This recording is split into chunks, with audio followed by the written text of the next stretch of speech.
Welcome everyone to the First Friday Entrepreneurship Call with K-State Research and Extension. This project is sponsored by K-State 105.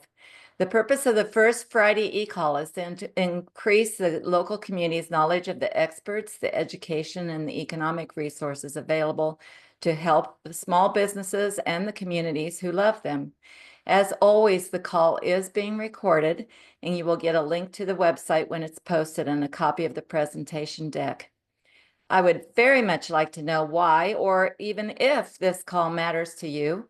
At the end of this call are 3 short survey questions, and I'd like you to be thinking about this as you're listening. Did you learn something today that you can use immediately? How many people will you forward this information to? And what did you learn today that was most helpful to you? We have a lot of great speakers today, and I'm not going to take any more time but to introduce the facilitator for the Dickinson County CEO program, Brandy Gray. Take it away, Brandy. Thank you, Nancy. Good morning, everyone.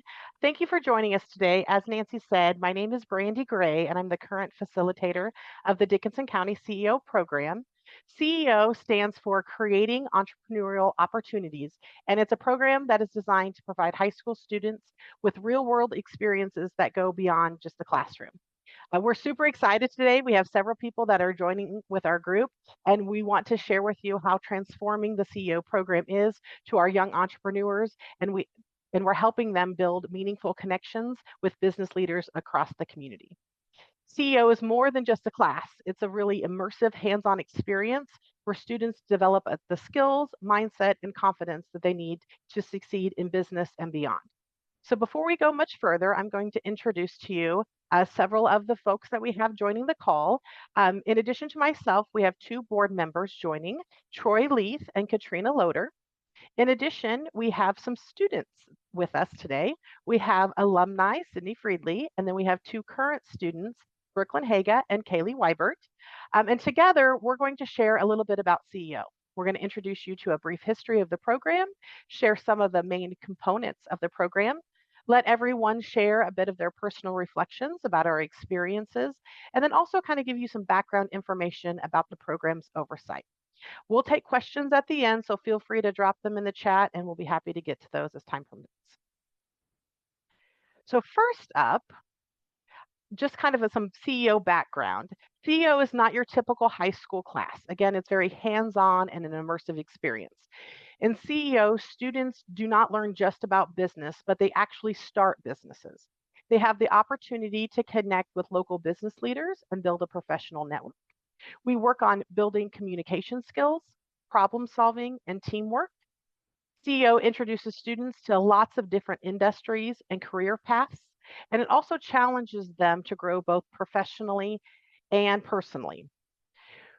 The skills that they gain and the real world experiences that students have through CEO are invaluable. So no matter if they're heading to college, straight to a career, they have these skills that they can take with them that kind of give them a step ahead of their peers. I'm going to pass it over to Katrina, who's going to share a little bit about the CEO history and how we got it started locally. His CEO actually began back in 2005, and their first class kicked off in 2008. And what's really interesting is how we got connected with it, Dickinson County, because we're the only Midland CEO class in the state of Kansas. So that's pretty special. We love being the one in Kansas. Obviously, we'd love to have other high schools in areas participate as well. But we had a local entrepreneur happened to connect with the CEO of CEO and reached back to a school board member and said, hey, have we ever heard anything about this program before? And we had not. So that launched first a call with Midland to see if it was anything we would be interested in. And then Midland came to meet with us in Dickinson County. And then fast forward, we launched the program in 2020. And so we're in the 5th year of the program already. We have seen a tremendous amount of growth in the program even since we started. We started with 6 or 7 kids, and we have 13 students this year.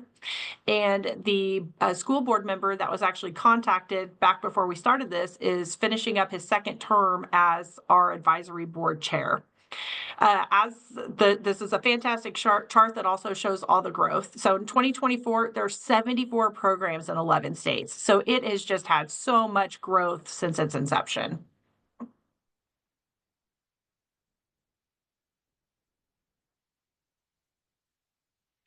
We One of, oh, go ahead. Go ahead. Sorry, I didn't know if you wanted me to or not. I apologize, Brandy. you go right ahead. We serve Dickinson County, and we have 5 high schools. So we have Abilene, Chapman, Harrington, Hope, and Solomon. So we have a county of about 18 to 20,000. We are a little bit different. All the CEO programs are a little bit different. There are some programs in other states that are obviously for much larger communities. So they're not quite as, they don't have quite the wide reach that we do, but we are happy that we have participants from all 5 programs, and we have school representatives from all 5 programs that are active with the program as well. Perfect. Thank you, Katrina. So CEO meets Monday through Friday every school day from 7:30 a.m. until 9 a.m. But we never meet in a traditional classroom. We do not meet at schools. Instead, what we do is we meet at actual businesses. We interact with mentors and we work on real projects. When we need to have work days where the students are just working, what we do is we utilize host sites, which are local businesses that allow us to use their business facilities. Students get to earn 2 high school credits for CEO, and they gain all sorts of amazing, valuable experiences that you just couldn't replicate if you were just sitting inside of a classroom. Throughout the year, they engage in a variety of experiences. So this chart kind of highlights some of those key elements. No 2 days of CEO are alike. That's kind of my favorite part. We equip them to work through a lot of different situations, a lot of different experiences, because what we're trying to do is not only pass along content knowledge, but we're also trying to help them improve their confidence and their skills so that they can become better future leaders, regardless of what direction they go after the CEO program. The first several weeks are really essential. We kind of call them like the CEO culture days. We spend about the first 3 weeks or so really focusing on what CEO is and really developing that culture so that we have a good foundation for student success. And we're just very clear with the students. You know, the expectation is that they are rising to a higher standard. We learn all about the importance of first impressions. We literally practice handshaking. We talk about the importance of being on time and early. The expectation is they're supposed to be there at least 10 minutes early for each class. We talk about professional communication and what that looks like when they're visiting with adults. We encourage them to speak up and engage in discussions. It's not about sitting back and just absorbing. It's about being interactive and being engaged, whether they're working with their team or they're talking to professionals. And we also try to instill some entrepreneurial mindsets. We start with early activities like a little micro business where they actually have to go do something to try to instill the values of ownership, initiative, and even problem solving. My favorite way that we describe CEO expectations is we call it like the CEO wow. So the kids know what the wow is. And basically, what that means is that when someone interacts with our CEO students, they should leave with the idea of, wow, those students were impressive. And so that's what we're trying to do each and every day as we're interacting with others, is bringing that wow amongst the community.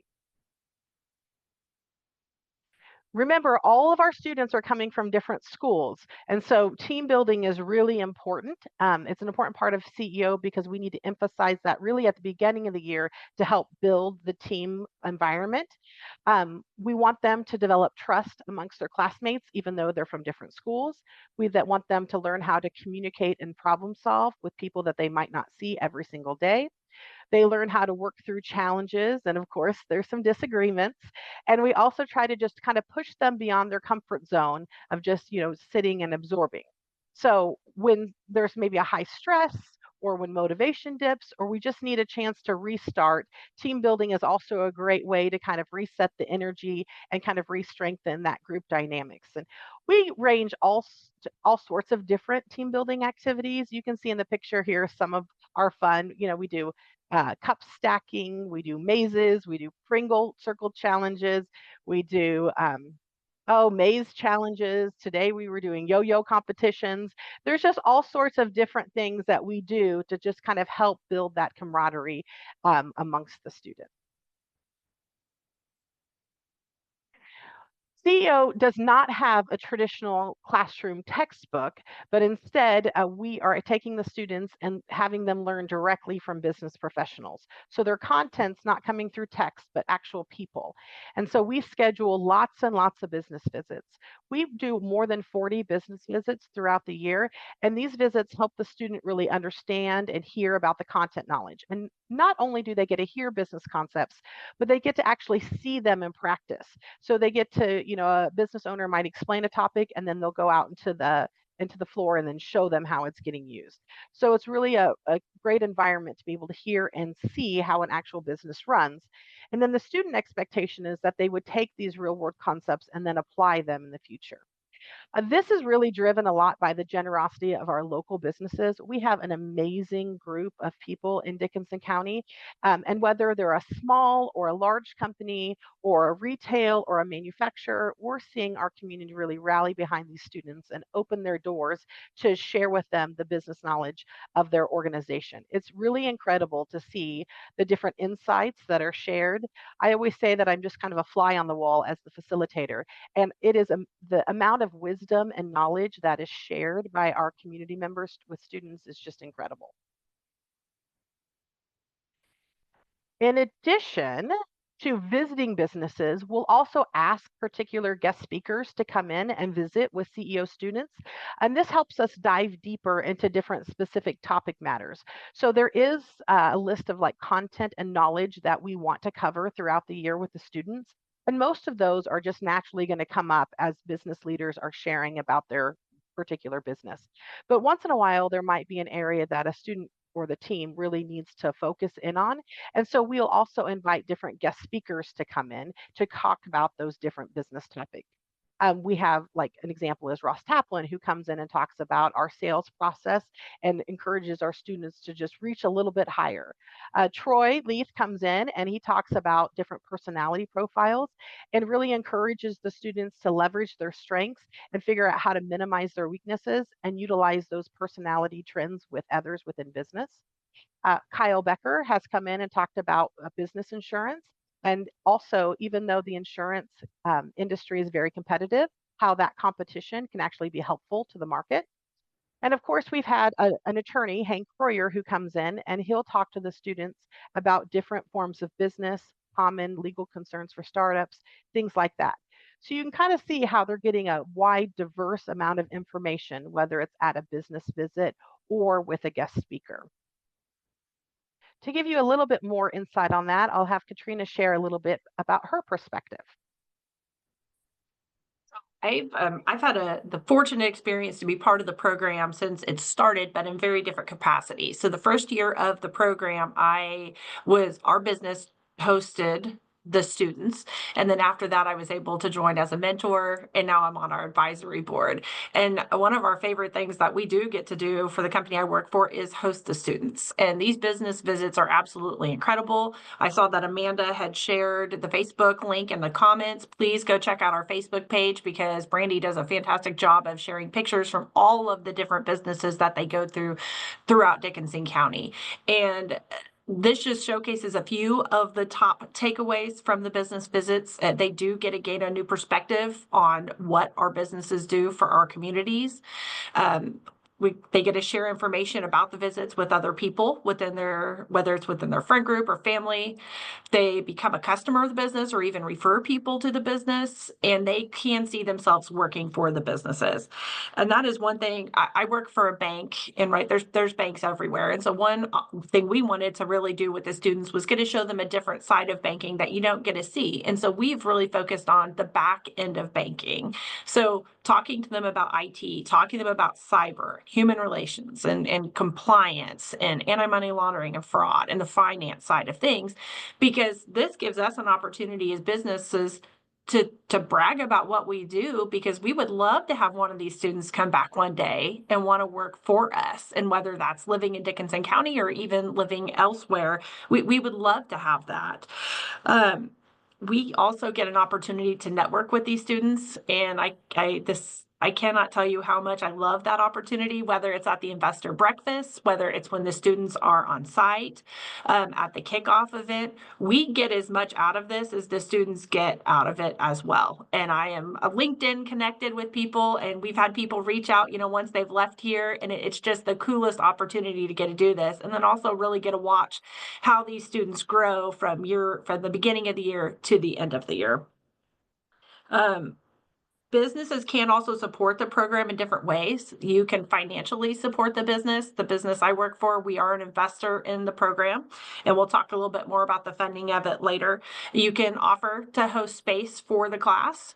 You can serve as a mentor for the program. You can serve as a board member, and then you can also lend your expertise at the various days, like Brandy just showcased with some of our local individuals, or like there's a local banker day that we work with all the different banks in the community, and bring them in. And so it's just, you can be as involved as a business as you want to be. So if you want to write a check, fantastic. If you want to just lend your expertise, that's also fantastic. We love having the support from all of our different businesses throughout the county.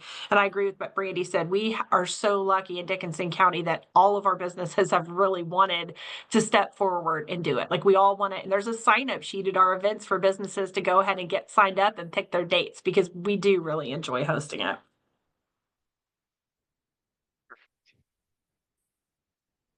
Another important component of CEO is our mentorship component. And this is where each student is paired with a local business professional that serves as a guide and role model throughout the year. And so we're going to pass it over to Troy Leith, who wears many hats in CEO. In addition to being a board member, he represents businesses within our community, and he also serves as our mentor coordinator. So Troy, you're up. Hey, thank you. Yeah, first of all, the mentoring portion of this program, from our perspective, is probably the most valuable on both sides of the aisle. I think, as Katrina mentioned, I really think our mentors and our investor businesses who provide a mentor get as much out of this as the students do. But the way it works is we team each student up with a volunteer mentor out of the community. And we meet once a month as a group. So our 13 students once a month are able to gain perspective from 13 different mentors during that day in a personal visit. And they're connected through journals. The students are fill out a journal each week on what they learned, what they've done, things they're struggling with. So their mentor gets to kind of read this and track through as they go.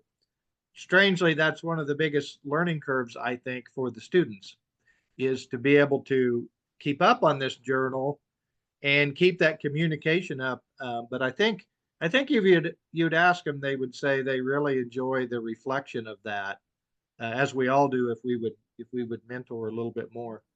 We typically reach into our investor group for mentors to allow them to provide one. Mostly because of what they gain out of it from the business. Outside of that, we'll occasionally invite a mentor in that has a specific field. And so if we have a student who has a certain interest, we might try to find a mentor that really can get along with them. I think it was last year we had a student, for example, who was interested in drones and flying drones. And so we have a local business man in the community who that's his business. And so we invited him in, and that was good for both of them, honestly. So the networking of that is fantastic. And I think every mentor would tell you the same thing Katrina mentioned a little bit ago. The progress of a student going through this CEO program, as a board, we always comment that group on the end day compared to that group on day one is just phenomenal. Part of my role here in Dickinson County is working to develop workforce development. And so I spend as much time in the high schools as I can. And probably one of our biggest unknown takeaways from this program is, and from my personal experience, when I'm in a classroom where a CEO student is, either a current student or like a last year student, it's different because there's a student in that group who now has learned to interact, has learned to pose interesting questions when they have one. They've gained the confidence to speak up. And I'll often lean on them when I'm in the classroom because, first of all, I think they're comfortable with it, or at least they're used to it. But I really do believe, as a community, one of the unmentioned side benefits is we now have peers within those high schools who just are operating and thinking on a different level than most students. And whether they know it or not, I think they're having a great effect in the schools with their peers. And we're just so proud of every group of students that we see go that we help go through this program.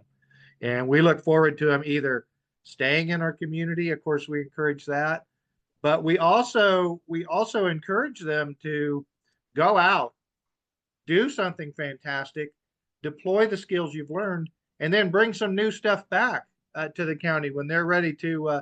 The term we use is a boomerang, right? They come back to the community, and I think we're going to see some of these students go out and do some of the most fantastic things and bring some of the most awesome stuff back to our community. And our job as a business community then is to allow that. We've got to open up, and I think one of the side benefits from our business community is we now have a whole group of students or youth. There's a lot of terms out there who we now see we have some fantastic potential in our young people, and I believe 100% that they're sharper than most business owners or employees are going to give them credit for. And I'm so excited about what we're seeing, and we just have to have the confidence to pass some torches to them. And I think they're proving to us that they're going to be more than worthy of that.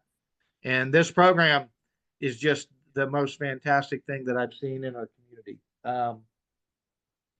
I think that's about all I get. I don't want to ramble on for too long, but the mentoring thing, that I could stress is I believe our mentors get as much out of this as the students. And I know every interaction I have with the class, I walk away with probably as much growth or more than what they experience each time. So it's a pleasure to do. Great. It takes the business community to make it work. So all of you out there exploring this, I would encourage you to give us a contact, and we'd be glad to reach out. Any of the board members would, and kind of help you figure this out. Thanks. Perfect. Thanks, Troy.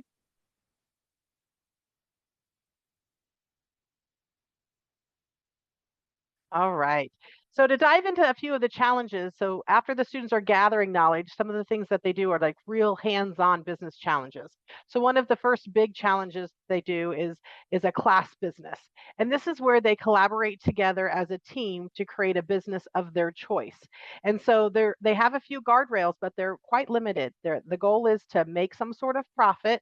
It's to include the entire county, and it's to basically has to be done by the end of January. And the students can pick a product or service of their choice to make that happen. It's very common for CEOs to run an event because it has a very firm end date. And that's kind of what we've seen from our students over the last 5 years. We've seen 5 different class businesses. The first one was a 5K run. The second year was a dinner and dueling piano event. Our third year was a comedy dinner show. And then most recently, we had a murder mystery event. And this isn't a situation where the teacher picks the idea and then the teacher helps support. This is all very student driven. The students are in charge of each and every decision. We start at the very beginning with them just brainstorming and building ideas, and then they go through a selection process to pick their idea. They go through the sales and marketing process to generate the revenue, They go through the logistics with the vendors and different contracts to have the expenses to fulfill what they're doing. And they just do every single piece. Even the day of, they spend the whole day decorating, they spend the whole evening hosting, and it's a long day, but because they're owning each and every piece, it's just really amazing to see how proud they are and how confident they are after this is completed. Oftentimes we hear that they would have never thought they would have done this. You know, they're generating 15, 20, $25,000 of revenue, and they would have never thought at the beginning of the year that that's something the small group would have done. So it's very impressive to see them work through this class business project. After the class business project, we dive deep into an individual business. And this is a really cool thing about CEO is that each and every student will create their own personal business. And very similarly, the student will create or select their business idea. And they only have a few months, so we go relatively quick. After they select their product or service, they have to create a business name and a logo.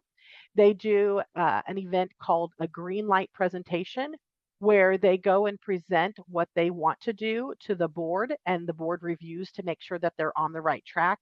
It gives them a checkpoint to give any feedback about suggestions or ways they might need to adjust.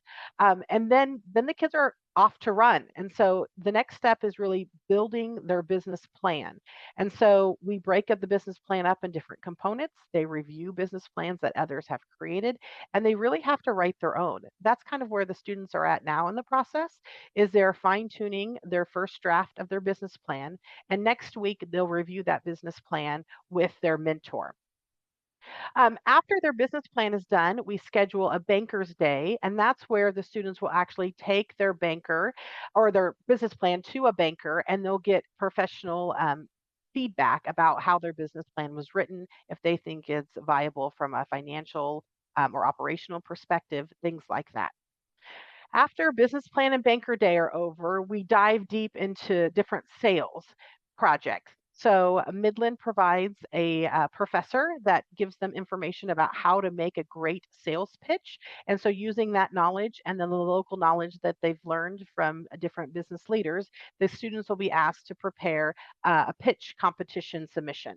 And there's actually two of those. They'll do a 30-second video pitch, which goes to the national competition at Midland, where they'll compete against students all across the country that are in CEO. And then locally, amongst our students, we do a local pitch competition where they do a more in-person live local pitch that are usually about 3 to 5 minutes long. And so that's a little bit of a different format. The goal with that is to really get them ready and prepared and confident about their business so that they can go on to the last step, which is the trade show. And so each year, kind of the capstone piece is where the students showcase their businesses at these trade show events. And since our county is so large, we actually host 2 events, and you all are welcome to come. So if anyone's interested, the first trade show event is scheduled this year for Wednesday, April 30th, and that is located in Harrington at their community facility.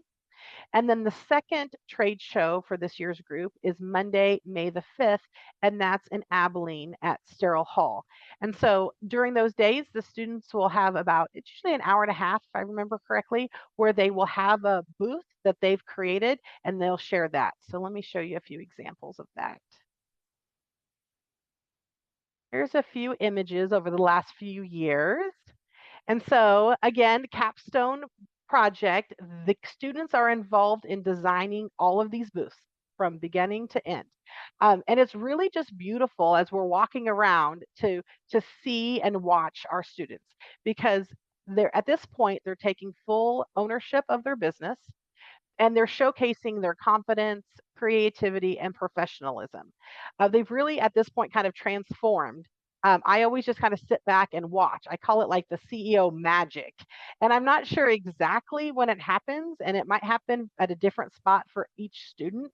But by this time, everybody's had this magic happen, and the students just display just a different level of professional growth, different level of maturity, a different level of business knowledge, and they truly set themselves apart from their peers, as Katrina and Troy have mentioned.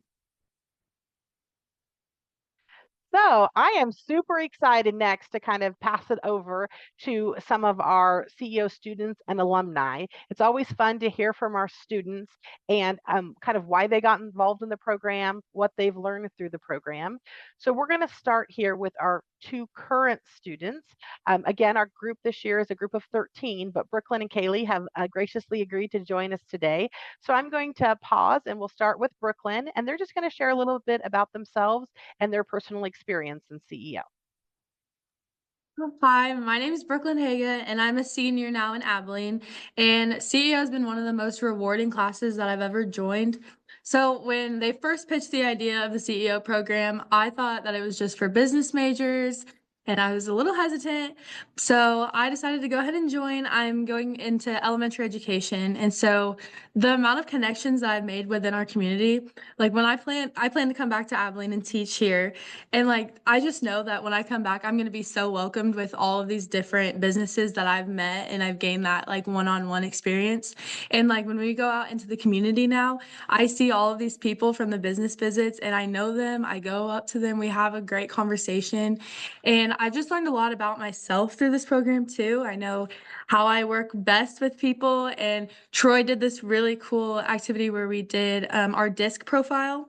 And I learned that I'm a 99I, which was really interesting to kind of hear. I know I work really well with people. And so we kind of used that into our business program.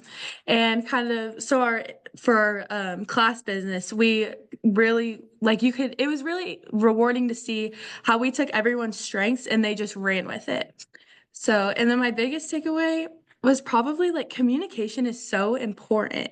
And in a regular classroom, you sit in the class and maybe you talk to the teacher, they do a lecture, but here you're making those one-on-one connections with everyone in your community. Awesome. Thanks, Brooklyn. Kaylee? Hi, I'm Kaylee Wybert.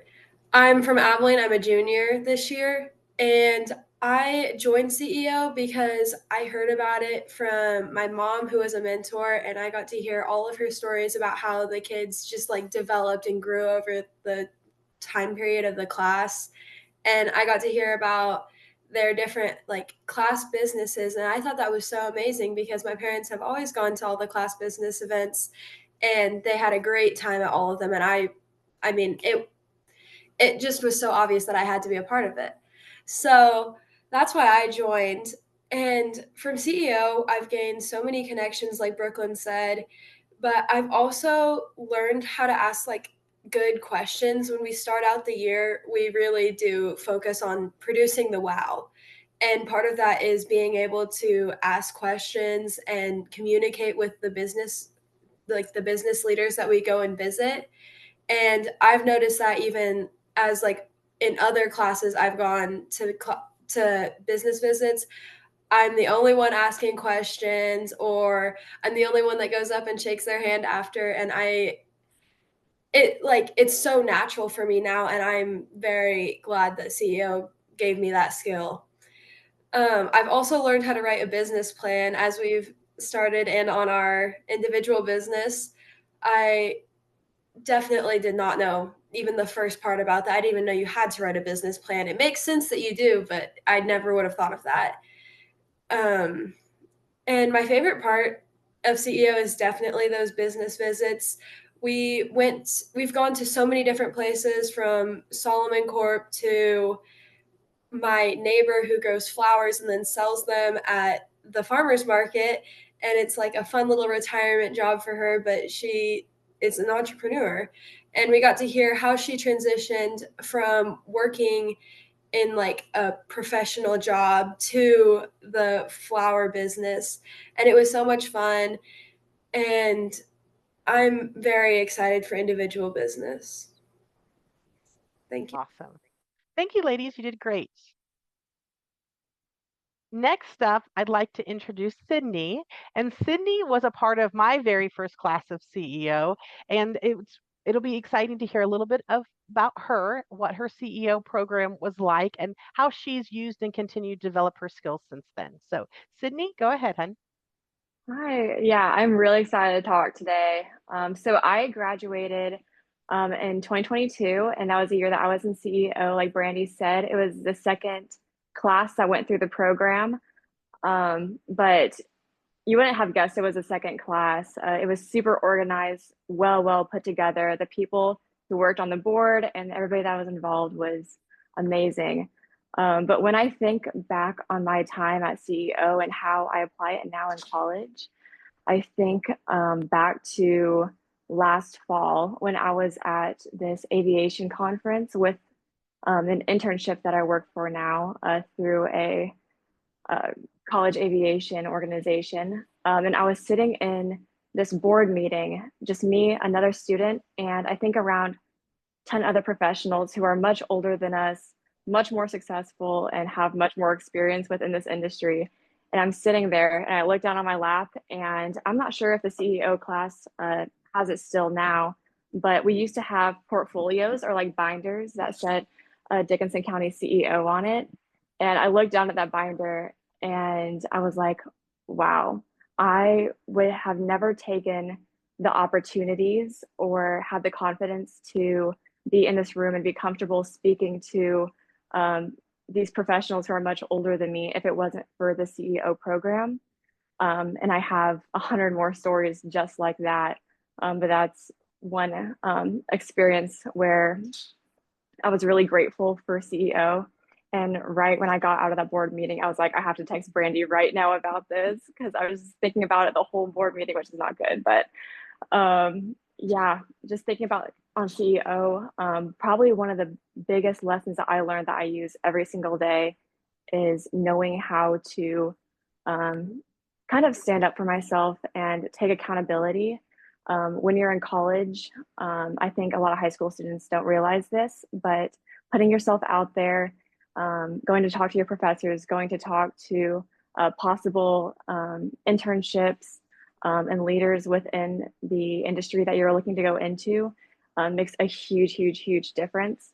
And CEO definitely taught me those soft skills that I use. On the mentor side, like Troy was talking about, I have been able to use the skills that I learned from CEO to make mentors and to communicate with them. And if you knew me in high school, I was terrible at communicating.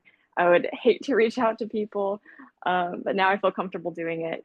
And just sitting here watching this presentation, I'm like, it's just making me realize how many ideas that I've had in college where ideas and I don't know, just things that I have pushed myself to do that I wouldn't have without CEO.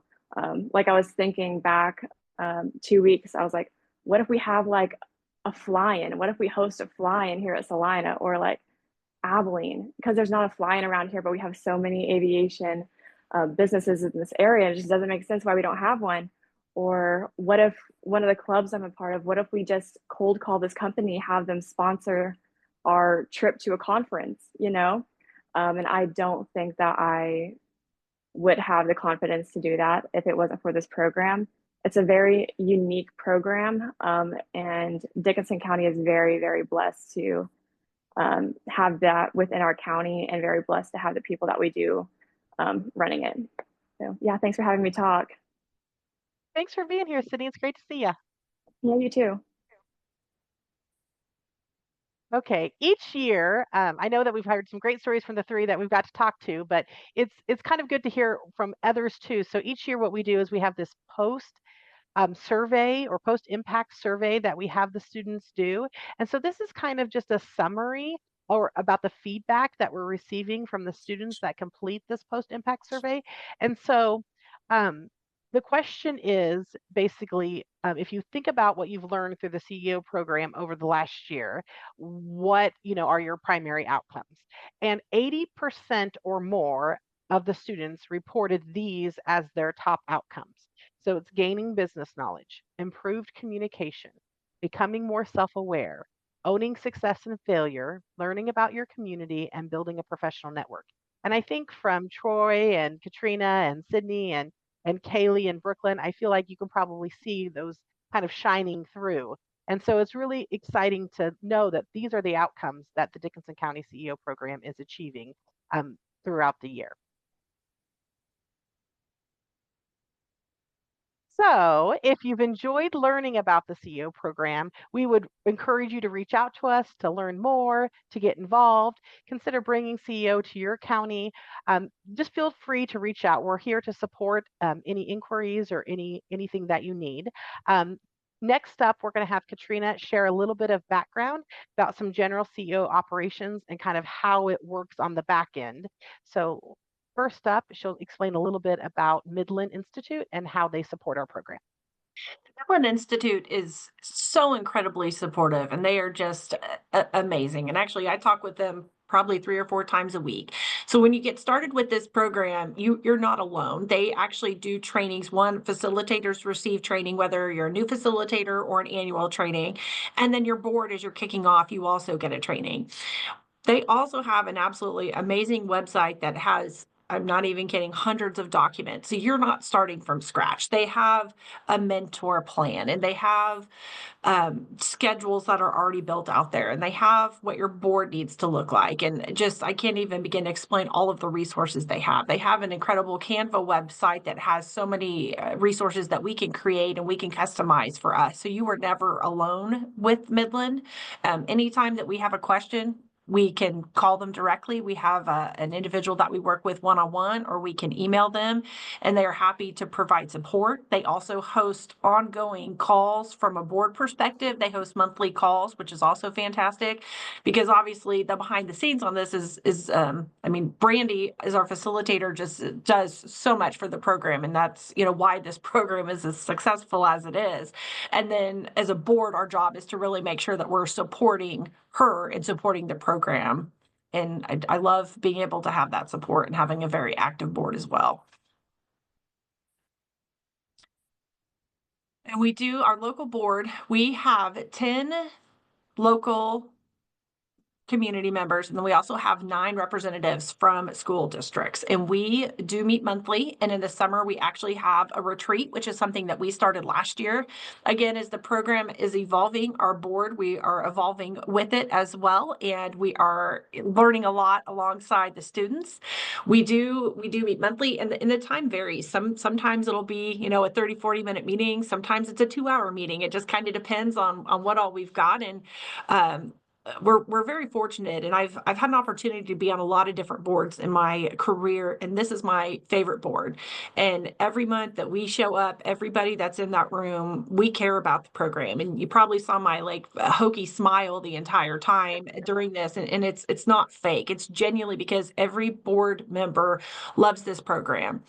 We do have a fiscal agent that is also helping us with the program. It's actually a requirement of Midland, so we don't have to do the money part. We don't have to write the checks, and we don't have to process a donation. So luckily, we do have a fiscal agent. They also do host or hold a spot on our board of directors as well. But our board is responsible for the rest of it, for, like I said, supporting our facilitator, making sure that we have investors lined up for the program. We have a lot of different committees, building our investors, the marketing side of things. There's social media, there's the treasurer to make sure that we are bringing in more money than we're paying out, because that would obviously be a terrible, terrible thing. So when I joined the board, I was told it was an hour commitment a month, and it is not an hour commitment a month, but that is because I think our board loves it so much that we all spend a lot more than that. And we do talk outside the board meetings as well. Going into the funding side of things, it is, and Brandy mentioned this earlier, and it is really unique. It is sponsored by what we call investors of the program. And so we have investors from businesses throughout Dickinson County, and it's $1,000 a year. That is what they pay to be considered an investor of the program. So it's really small amount. But we have, I believe it's 36 investors right now. We would like to add a few more, and we do have opportunities to add more for people because we have had a lot of people interested. And honestly, there's some businesses that we just haven't asked. So we are working on that as a board to make sure that we are reaching out to everybody. And you can also be a friend of the CEO program. And a friend is just under the $1,000. Maybe maybe it's not something that your business can do, but you want to give $200, we would absolutely love to list you as a friend. If you go out, the CEO has a website that is also created and maintained by Midland. There is a list of our investors out there and the friends of the program. I would encourage you guys to go out and just take a look at all the different types of entities that are supporting this program, because it isn't a one size fits all. And Kaylee referenced the flower shop by her, and Troy's involved with a company called Midwest Meats, and then we'll have the banks and the manufacturing facilities, and then we've had visits with the EDC or people from the hospital. I mean, it's all over the place, and that's what we really need for it to be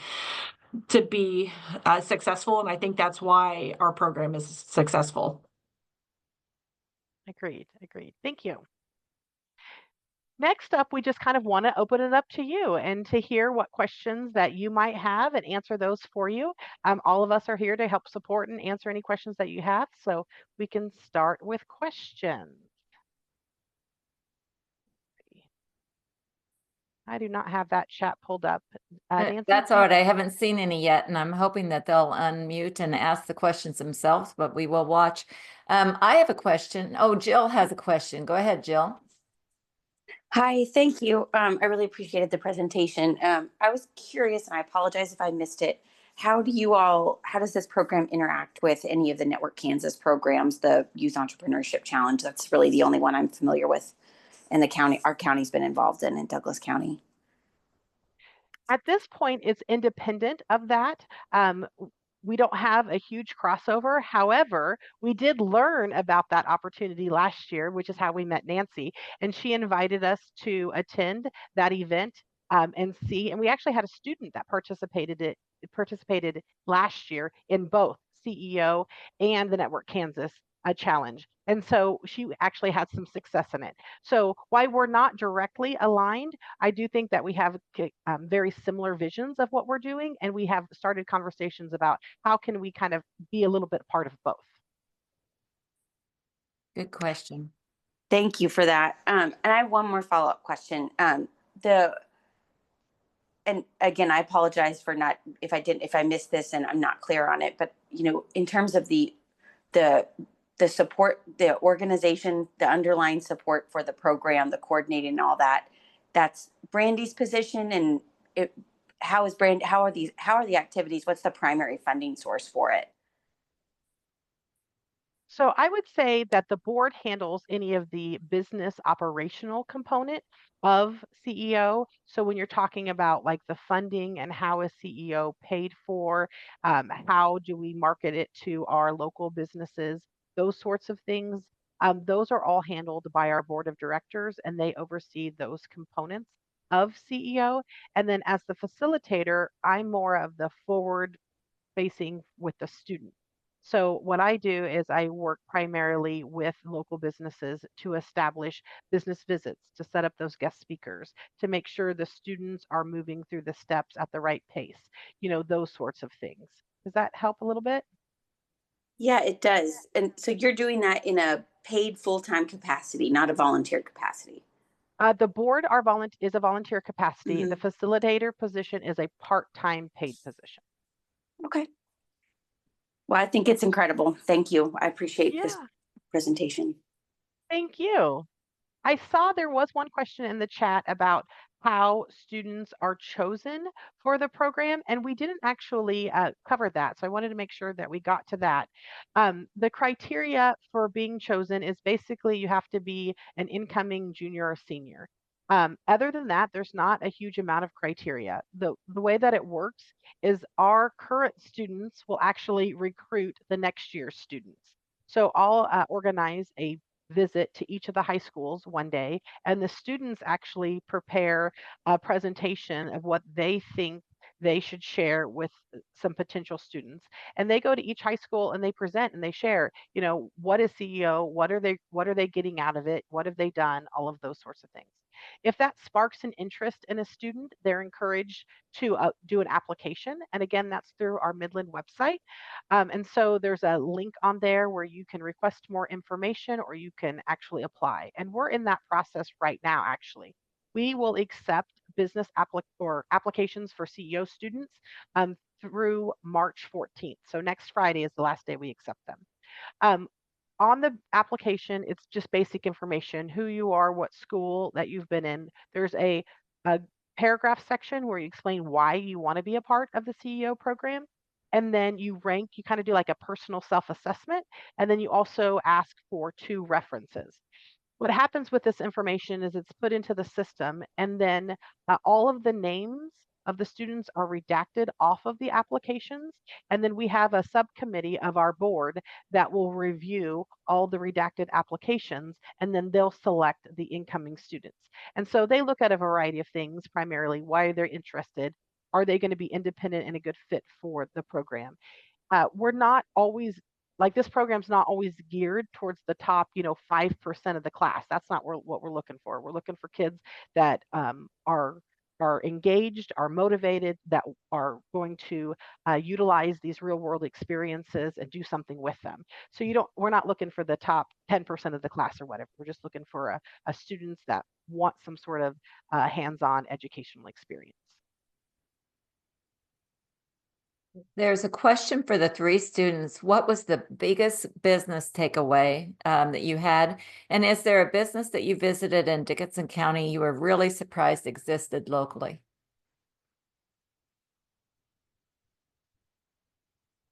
I can talk first if that works. So one of my biggest takeaways came from Shelly Crane at the Almost Home Realty. She was our first business visit, and I still think back to what she told us just about like having a passion for what you're doing and kind of like believing in something bigger than yourself and like having a reason to keep going. That really touched with me, and that was kind of my biggest takeaway, and I think back to that business visit all the time. And then I was really surprised about the Bella Wren Fields. I could not believe that. We showed up to her house, we go back, and there's just rows of flowers we got to go through, and there was all different kinds, and I was really impressed with that.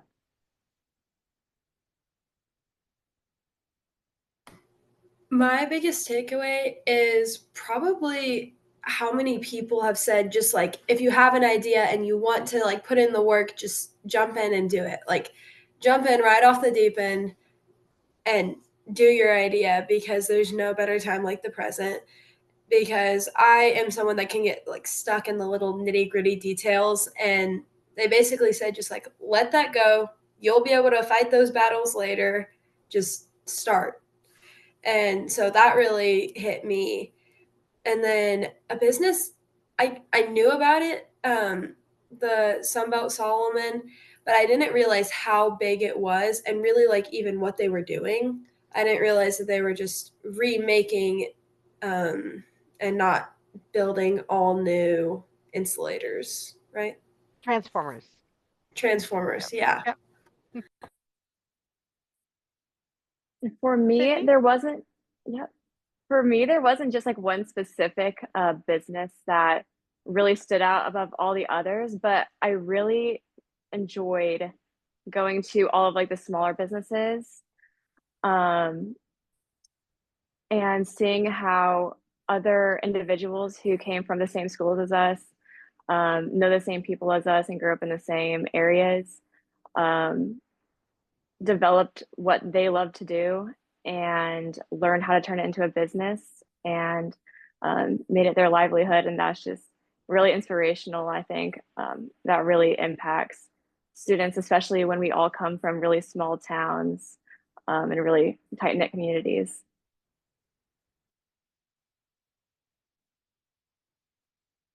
Great. Any other questions?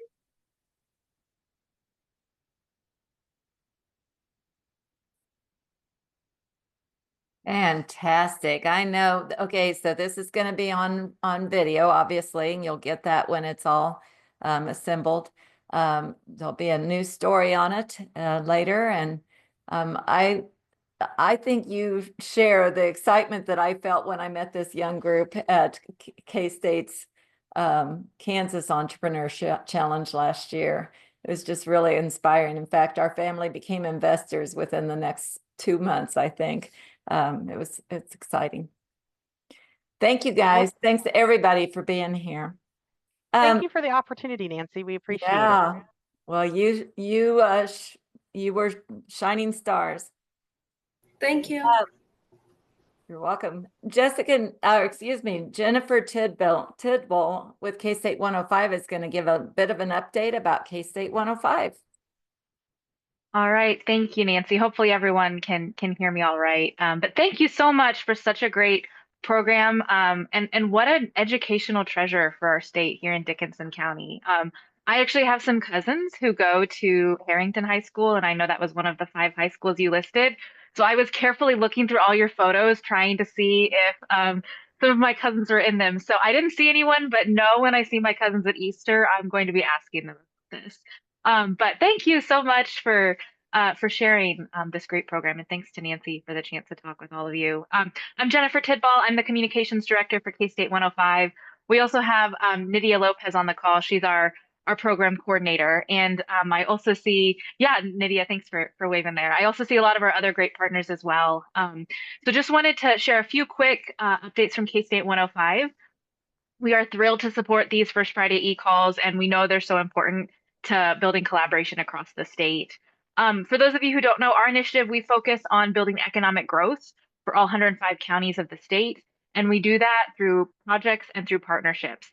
And we deploy all that out through our great friends with the K-State Research and Extension Network across the state, which we know has a presence in all 105 counties.